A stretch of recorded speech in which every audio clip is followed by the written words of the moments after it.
Are you enjoying yourself? You having fun? Are you laughing like a clown?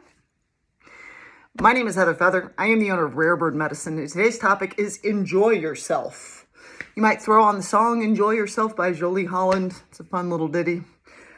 I am in the lesson today through A Course in Miracles that says that God's will for me is perfect happiness. And so if you're not familiar with A Course in Miracles, the foundational root that it's teaching is that you have one function at Earth School. One. You have one duty. You have one purpose. That purpose is salvation. And what is salvation? Salvation is forgiving everything you've ever judged in this realm.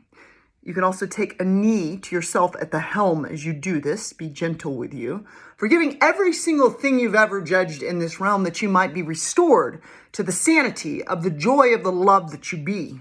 That you not be in the insanity of thinking you can divide from the atoms that are one C, the at-one-ment that is present for everything that will ever be.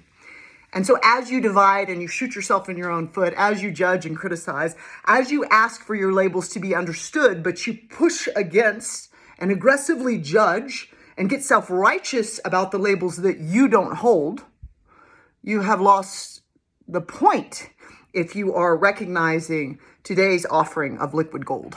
You have missed the point. And so what if the function of life is joy?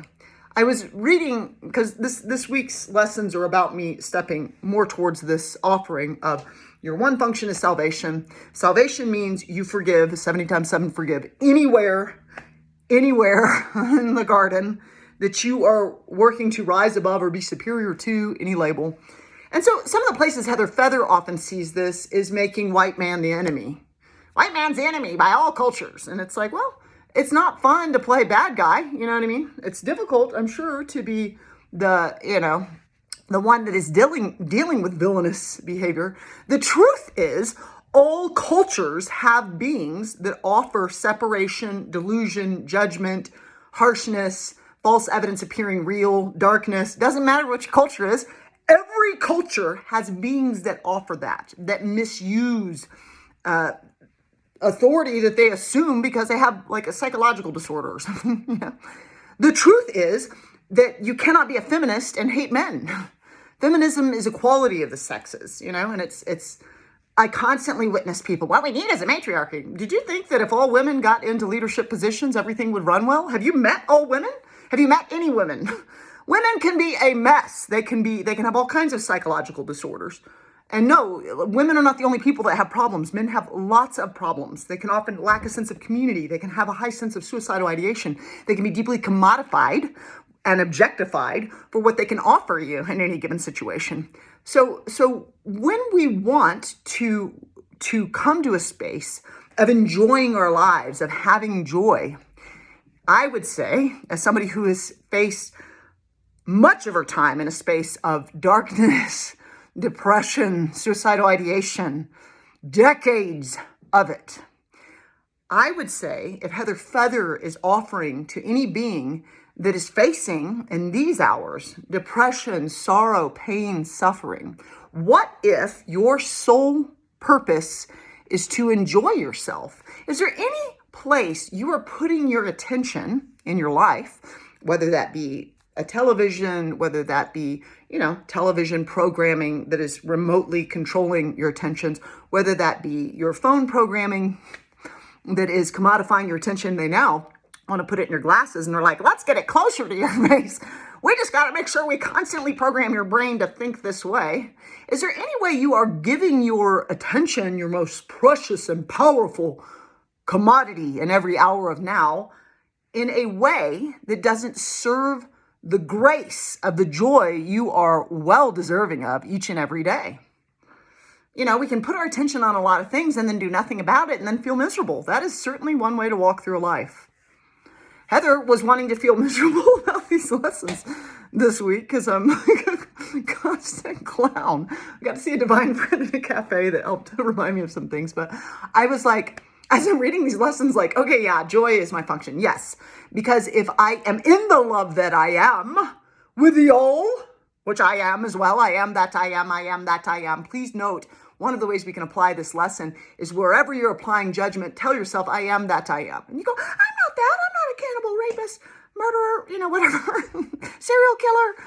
It's like, well, atomically, you are eternally connected to it. One of the prayers that Heather often prays is, Father, these beings that will not ask for forgiveness, these children that do not see what they do, may Heather Feather ask that they be forgiven. I forgive them too, because I know when they know better, they'll do better, and I know we're eternal. And I know that we're eternal because I've only ever been in the moment of now, and now is so big and vast. It stands in the house forever in the here now. It has no past. It has no future. It's always ever present. And why shouldn't my moment of now, if I am in a motor, if I am shaking the web with the waters of my reflecting pool, why should my now not be reflecting joy like a clown? Why does my now have to be so severe and stoic to be spiritual?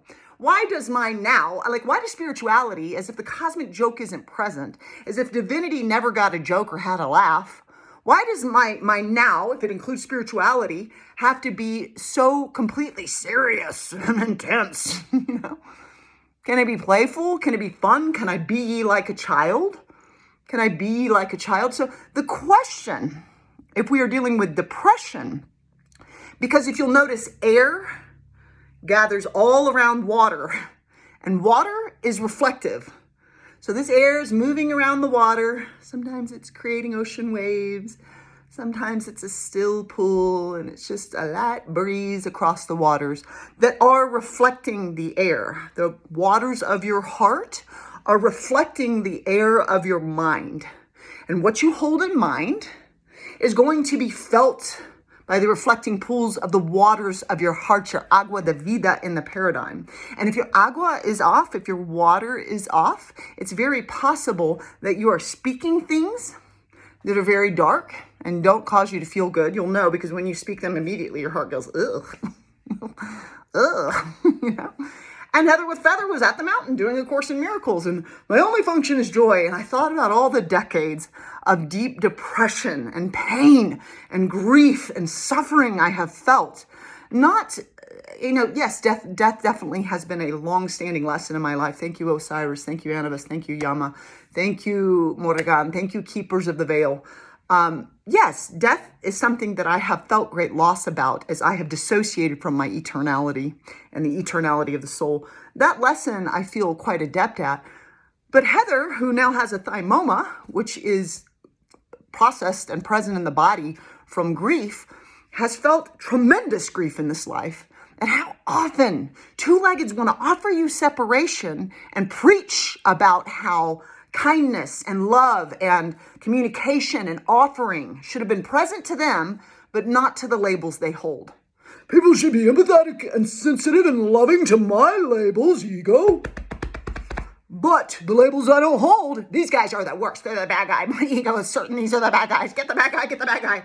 And it hurts my heart because it's like the bad guy is an illusion. The bad guy is a hologram. The bad guy is the delusion of separation in this realm, which is constantly what's at hand. And I believe the masters were constantly wanting us to hold the amrit, the nectar, the sweet fruit. Thank you, Lord Shiva, for the transmutation in your throat of the poisons of this realm, that we may have at the helm a kindness, a lovingness, a sweetness, a wonderfulness. What in your life would need to change this day? What in your life? If you were to enjoy yourself in each and every way, how would you change? What would you change? What would change? What would you do differently? Is there anything you're watching you would stop watching? Is there anything you might start watching? You know what I mean? Heather watches a lot of stand-up comedians. I've been watching Good Omens on Prime. They're about to come out with their third season. Very well-written show. It makes me laugh. My favorite is Gabriel with amnesia. Like, anything that gets me to laugh feels as though I am shaking the web with medicine, with truth, with the light of truth. Are there any ways that it's possible in your life you've been lying to yourself about darkness or false evidence appearing real, needing the weight of your attention upon it, even as you do nothing about it? Perhaps it's time to go enjoy yourself. My name is Heather Feather. You can always subscribe to Rare Bird Medicine on YouTube, like and comment there. I always love your thoughts. I'm one.